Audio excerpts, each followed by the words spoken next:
এই মাছটার নাম হচ্ছে দগরি মাছ। এটা হচ্ছে আমাদের বরিশালেই পাওয়া যায়। আর এই মাছটা অনেক বেশি মজা। এই মাছগুলো হচ্ছে কাদার ভিতরে ঢুকে থাকে একদম, তারপরে এটা কাদার ভিতরে হাত ঢুকিয়ে দিয়ে তারপরে হচ্ছে মাছগুলো ধরা হয়। যাই হোক, অনেক বেশি মজা, আমার অনেক বেশি পছন্দের মাছ এটা। হ্যালো এভরিওয়ান, আসসালামু আলাইকুম। কেমন আছেন সবাই? আশা করছি প্রত্যেকেই অনেক বেশি ভালো আছেন। আমিও আলহামদুলিল্লাহ ভালো আছি। তো এই ভিডিওটা অনেক দিন পরে ছাড়ছি, এটা ঈদের পরে করা ছিল। অনেক দিন পর একটা লং ভিডিও দিচ্ছি। প্রতিদিন লং ভিডিও আসলে দেওয়া হয় না। তো এটা ছিল আমার বাবার বাড়ির ভিডিও। আমি বাপের বাড়িতে গিয়েছিলাম ঈদের পরে, ঠিক তখন এই ভিডিওটা করেছিলাম আমার আম্মুর হাতের রান্না।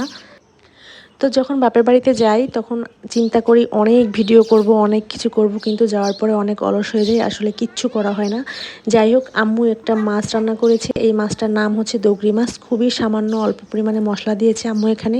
পেঁয়াজ কুচি, আদা রসুন অল্প বাটা, আর হচ্ছে হলুদ মরিচের গুঁড়ো আর সামান্য কাঁচামরিচ কুচি দিয়েছে এখানে। দিয়ে এটা হাতে মাখাবে খুব সুন্দর করে, লবণ দিয়ে দিয়েছে স্বাদ মতো। আর আম্মু এটা অনেকক্ষণ নিয়ে মাখিয়েছিল। এই মাছটার নাম হচ্ছে দগরি মাছ। এটা হচ্ছে আমাদের বরিশালেই পাওয়া যায়। আর এই মাছটা অনেক বেশি মজা। এই মাছগুলো হচ্ছে কাদার ভিতরে ঢুকে থাকে একদম, তারপরে এটা কাদার ভিতরে হাত ঢুকিয়ে দিয়ে তারপরে হচ্ছে মাছগুলো ধরা হয়।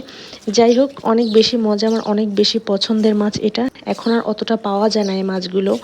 আর আমার আম্মু এইভাবে রান্না করলে এই মাছটা এত বেশি মজা হয় কি বলবো। যাই হোক, মায়ের হাতের রান্না সবাই পছন্দ করে, সবার কাছে সেরা। তো তারপরে আম্মু এখানে কড়াইয়ে তেল গরম করে নিয়েছে, নিয়ে অল্প অল্প করে মাছ এভাবে সব ছড়িয়ে একদম দিয়ে দিয়েছে।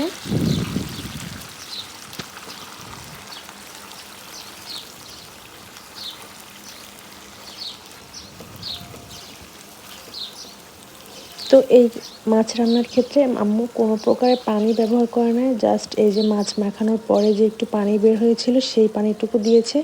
আর কড়াইটা ধুয়ে অল্প একটু পানি দিয়েছে, জাস্ট কড়াইটা ধোয়ার জন্য, আর কিছুই না। তারপরে মাছগুলো এভাবে অল্প জালে রান্না করেছে আম্মু ঘুরিয়ে ঘুরিয়ে।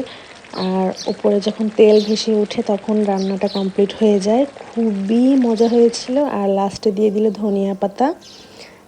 তো আমার আম্মুর মাছ রান্না কমপ্লিট। তারপরে খুন্তি দিয়ে একটু উল্টে পাল্টে দিয়েছিল, এই আর কি। হয়ে গেল আমাদের দগরি মাছ চচ্চড়ি। অনেক বেশি মজা হয়েছিল। আমি ভাতের থেকে মাছই বেশি খেয়েছি। আর আমার আম্মুর হাতের এই পুরপুরি বা চচ্চড়ি, এই মাছ রান্নাগুলো অনেক বেশি মজা হয়। বিশেষ করে ছোট মাছ আমার খুবই বেশি ভালো লাগে। তো সবার কাছে অনুরোধ রইল পুরো ভিডিওটি দেখে কমেন্ট করার জন্য। সবাই ভালো থাকবেন। আসসালামু আলাইকুম, আল্লাহ হাফিজ।